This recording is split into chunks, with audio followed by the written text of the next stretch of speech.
Bonjour, donc je vais vous présenter aujourd'hui l'espace des classes, la nouvelle organisation qu'a fait Gaëtan. Alors on est sur l'ENT, bien entendu, on va dans espace des classes, donc moi j'ai toutes les classes que j'ai, bien entendu vous c'est exactement la même chose, donc j'ai sélectionné la classe de 3e 2.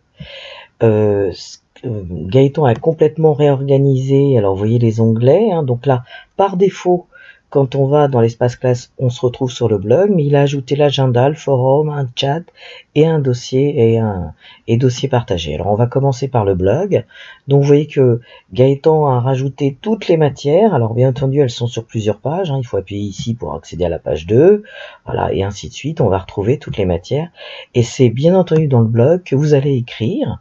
Donc vous allez écrire en vos cours, vos travaux à faire, et vous allez pouvoir bien entendu ajouter des pièces jointes. Alors je vais voir celui d'histoire géo, j'ai appuyé sur modifier, hein, et vous voyez, donc il y a le titre de l'article, il ne faut pas modifier. Là j'ai déjà écrit un article, alors vous voyez que j'ai mis la date où j'ai mis l'article en ligne, j'ai mis travail à faire pour le mercredi 18 mars, et puis après j'ai mis effectivement les consignes, voilà, qui sont ajoutées, j'ai mis une vidéo, voilà. Donc jour après jour, chaque fois que je rajouterai un travail, ben là c'est le lundi 16 mars, peut-être que le mercredi 18 je rajouterai un travail, comme ça nous permettra de garder l'historique de ce que l'on a fait, hein, et les élèves aussi. Donc je vous montre, l'interface est quand même assez simple, hein, ça ressemble vraiment à un traitement de texte tout à fait classique, hein, donc là je peux faire une liste numérotée, mettre en avant, là je peux choisir les couleurs, alors le choix est assez limité, hein. Là je peux choisir de le mettre soit en titre, soit en normal, donc ça me permet de jouer là. Là je peux ajouter un lien internet, là je peux ajouter une image, là je peux ajouter, ce qui peut être intéressant pour les professeurs de langue et de lettres, mais aussi les autres, hein, ajouter un fichier audio que j'ai, hein, déjà quelque part, donc j'ai sur mon ordinateur, je sélectionne, je fais copier-coller, donc vous voyez, audio, vidéo, voilà, si c'est un fichier que moi je possède, donc il suffit de le sélectionner, et puis après de cliquer sur insérer. Donc là je vais pas le faire, ça n'a pas tellement d'intérêt, donc ça permet d'insérer vraiment tout un tas. Là il y a ce petit bouton là qui peut être intéressant pour les gens qui ont des petits yeux comme moi, ça permet d'afficher en grand, hein. Il suffit de réappuyer là pour retourner à l'affichage de base.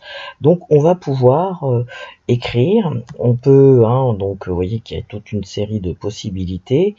Là on peut ajouter un formulaire, hein, de l'ENT, là il y a les caractères spéciaux, là je pense, hein, latex, je pense que c'est les formules mathématiques. Voilà pour l'essentiel. Alors juste un petit détail, vous voyez que là par exemple j'ai ajouté une vidéo, cette vidéo, eh bien c'est très simple, hein, je vous montre comment l'ajouter. Je vais par exemple sur un site très célèbre, alors ça ne fonctionne pas sur tous les sites, mais sur le site YouTube ça fonctionne. Donc je veux par exemple mettre au milieu de mon article cet extrait vidéo. Je vais aller dans la barre d'adresse, je vais sélectionner donc toute la barre d'adresse. Alors je fais CTRL A pour tout sélectionner, vous pouvez le faire aussi avec la souris. Ensuite je fais, alors pour les plus classiques, un clic droit et je fais copier. Mais CTRL-C, ça marche aussi pour copier. Et puis ensuite, je vais me rendre dans mon article. Et à l'endroit où je veux le mettre, donc admettons que je vais la mettre ici. Alors faites attention, on peut pas faire, il n'y a pas la possibilité de coller en faisant un clic droit. Mais vous faites là, par contre, il faut que vous appreniez la touche de raccourci, c'est CTRL, c'est TRL, plus V en même temps. Et là, vous voyez que le lien s'insère, et comme c'est une vidéo, eh bien, l'ENT le reconnaît et l'insère directement. Voilà. Donc je vais le supprimer. Voilà. Donc bien entendu, donc on a là l'essentiel. Alors quand je suis contente de mon travail, alors je peux être en cours, je peux être amené à m'amener, donc je peux enregistrer en brouillon. Et puis quand je suis contente, que je veux vraiment que les élèves puissent y accéder, je clique sur enregistrer. Voilà, ça c'est pour le bug.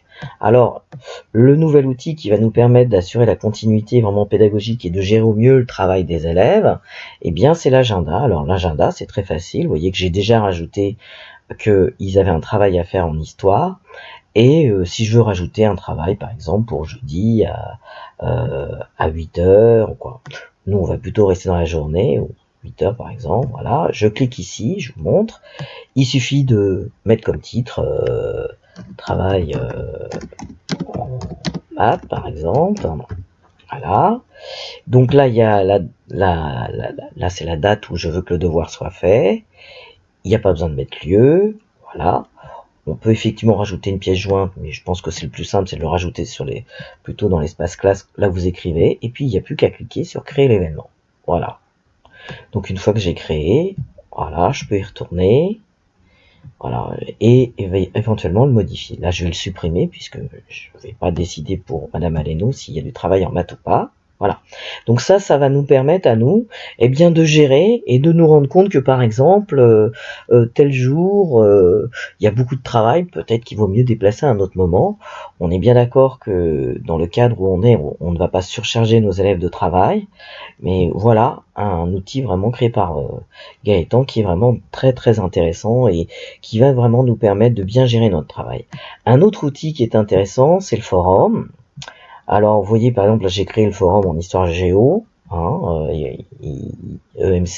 Donc, je crois que le plus simple, vu que c'est le forum de la classe, de faire un forum par matière. Sur ce forum, bien entendu, alors, ça sert à quoi un forum? Sur ce forum, les élèves vont pouvoir poser leurs questions, quand ils ont des questions, ils vont pouvoir les ajouter ici. Et nous, alors par contre, c'est quand même important de bien leur expliquer les modalités du forum. Nous y répondrons à certains moments, parce que bon, on va pas répondre à 4 heures du matin à un forum. Donc, il va falloir fixer des règles par rapport à ces forums, et on répond à certains moments. Et comme ça, peut-être aussi que les élèves pourront consulter et verront, par exemple, s'il y a une question à laquelle a répondu le professeur, c'est peut-être pas la peine de la poser plusieurs fois. Voilà. Donc les règles bien entendu qui s'appliquent sur un forum comme sur le chat qu'on va voir juste après, soyons clairs, c'est la courtoisie, le respect de l'autre et bien entendu si possible le respect des règles de l'orthographe, ce qui serait comme assez sympathique. Donc vous voyez que là le forum, les élèves vont pouvoir déposer leurs questions, toutes leurs questions. Et puis nous, il va falloir qu'on dise à quel moment on y répond et pour pas avoir non plus des fois être obligé de répondre à n'importe quelle heure.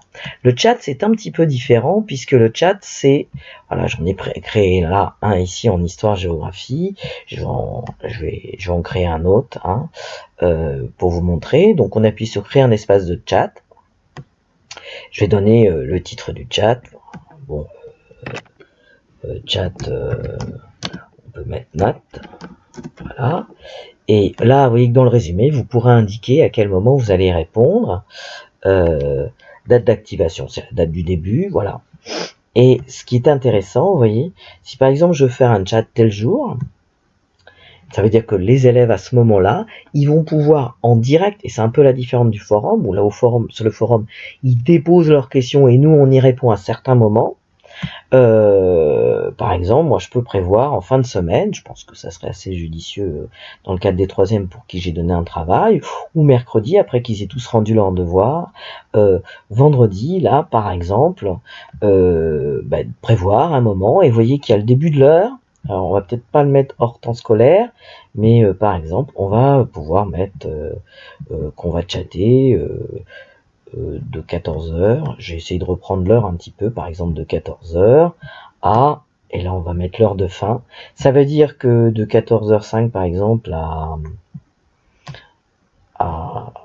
15h, je serai en ligne pour pouvoir répondre aux élèves aux questions des élèves en direct. Et là, il y a un vrai dialogue. Alors par contre, le chat, ça se fait par écrit. Donc, si vous voulez vraiment avoir une communication verbale, orale avec les élèves, il faudra passer à autre chose.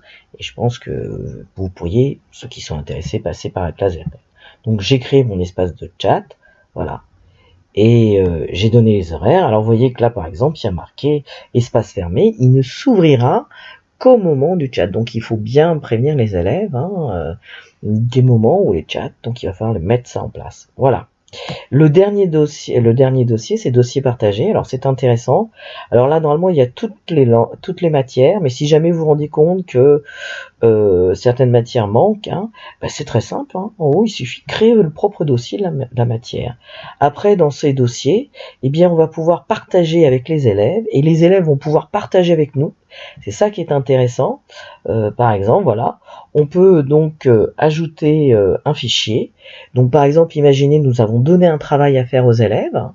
Ils l'ont fait avec bureautique en ligne.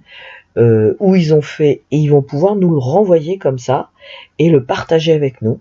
Donc il faut quand même aussi fixer des règles, que le dossier porte le prénom et le nom de l'élève, hein, pour qu'on puisse le repérer. Alors une petite remarque, c'est que les dossiers partagés sont accessibles aux élèves. Alors attention, ne réservez pas le dossier partagé pour une évaluation. Parce que bien entendu, si je suis un élève qui a un petit peu de difficulté en français et que je vois que le meilleur élève de la classe en français a déjà déposé son devoir, je peux le télécharger, le regarder et m'en inspirer pour répondre. Mais dans le cadre du travail, et on a tous ça, des fois des élèves qui sont pas sérieux, dans le cadre du travail, c'est tout à fait possible d'échanger ainsi, déposer des dossiers pour les élèves et qu'eux-mêmes ou déposent leur travail. Voilà, donc j'espère avoir fait, donc faut jamais oublier de modifier. Je crois que j'ai fait le tour. Je vous souhaite une bonne fin de journée. Au revoir.